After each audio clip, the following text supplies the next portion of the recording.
J'ai toujours peint, j'ai toujours eu envie de peindre. À l'âge de 6 ans, j'ai un choc. Je suis avec mes parents, ils m'emmènent au musée, mes parents m'emmenaient très souvent au musée, et je découvre Matisse. C'est une révélation. Je rentre chez moi et je commence à dessiner. J'ai beaucoup dessiné. À l'âge du choix capital pour un enfant, je me suis retrouvée à hésiter profondément entre la peinture et l'exercice d'une autre profession. Et mon père m'a fortement incité à me lancer dans la médecine, qui était l'autre profession qui me tentait énormément. Et je n'ai jamais, donc j'ai été médecin, mais j'ai toujours peint. J'ai pris des cours dans des associations auprès de maîtres réputés et j'ai toujours travaillé la peinture parallèlement à la médecine. Et là, à 50 ans, j'ai décidé d'arrêter totalement la médecine pour ne me consacrer qu'à l'exercice exclusif de la peinture.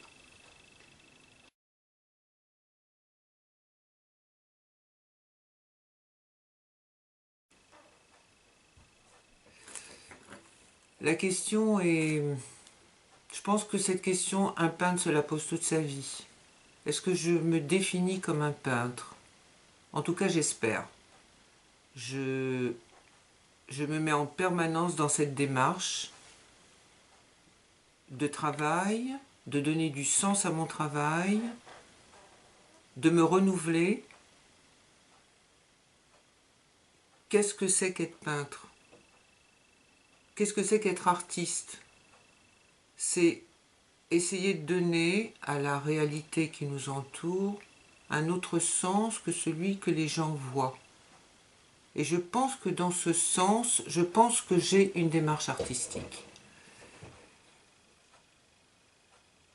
Cette démarche artistique en tant que peintre, je pense que je commence à la posséder. Depuis des années, je cherche à travailler sur différents supports.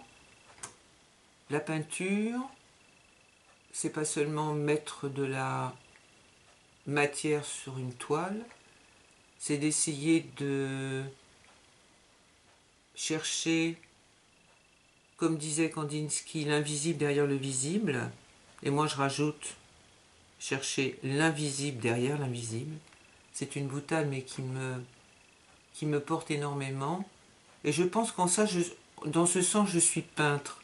Je pense que je cherche à dire quelque chose qui a du sens maintenant et qui aura encore du sens dans quelques années. Voilà, je pense que je réponds à peu près à cette question.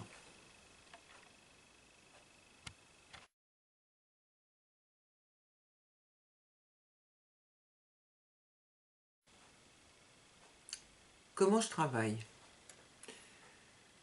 D'abord, je pars toujours de la réalité. Depuis 20 ans que je travaille exclusivement la peinture, puisque j'ai abandonné toute autre activité, euh, j'ai choisi déjà une technique qui est au service de ce que je voulais rendre.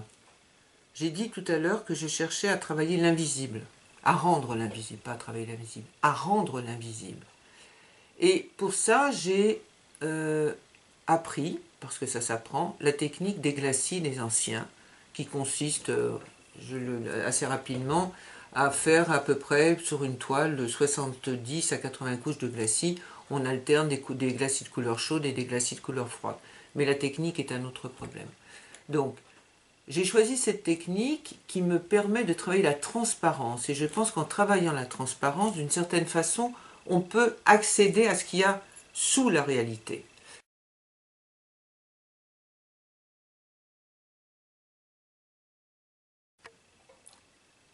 Mes sujets de prédilection, en fait, je n'ai pas de sujet de prédilection. Ce qui est important en peinture, c'est pas le sujet, c'est comment on le rend.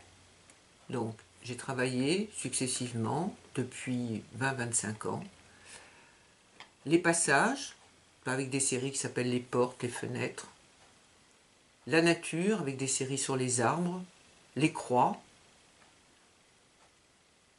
et depuis 5 ans, j'ai travaillé la musique de façon préférentielle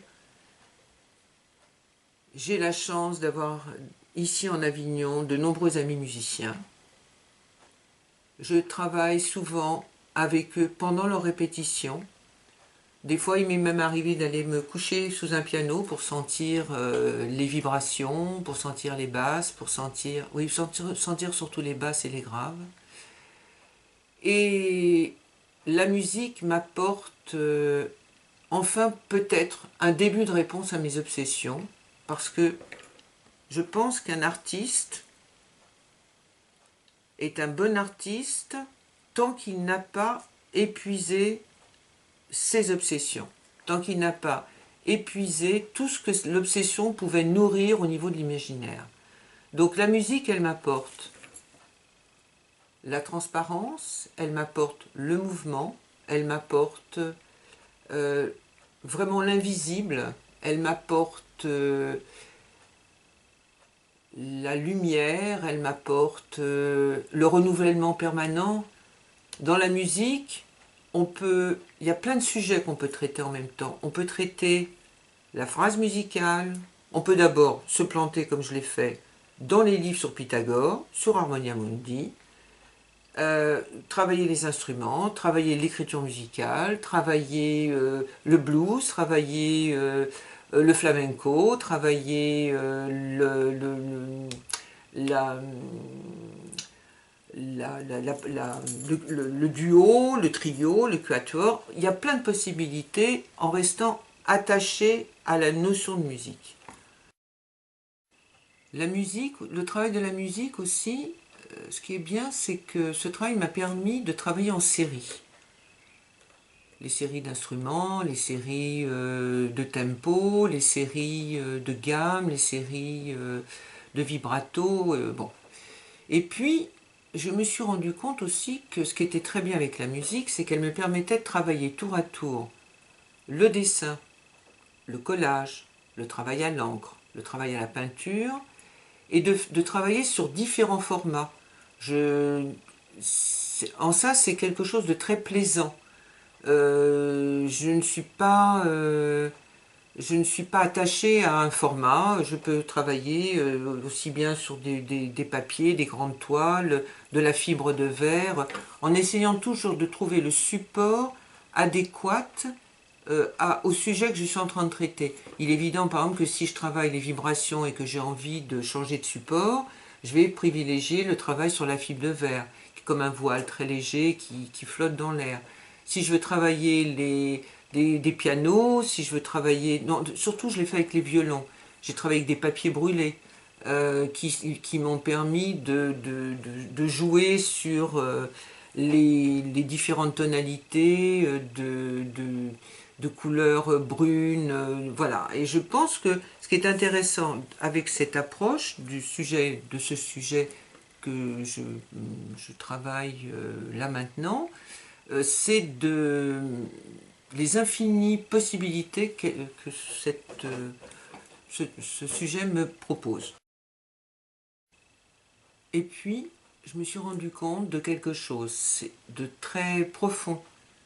C'est que ce que je travaille depuis 5 ans, depuis ma première exposition à l'opéra sur la musique, c'est que ce que je travaille, c'est le temps, le passage du temps, le rythme du temps, le rythme de la vie, le rythme des naissances, le rythme des départs, le rythme des adieux, sans aucune nostalgie. Je vois ce temps passer et quand j'ai parlé de l'invisible tout à l'heure, c'est peut-être ça que je vais chercher derrière. Et peut-être également quelque chose qui est de la connaissance que l'on acquiert avec le passage du temps. D'où le fait qu'il n'y a aucune nostalgie dans mon propos.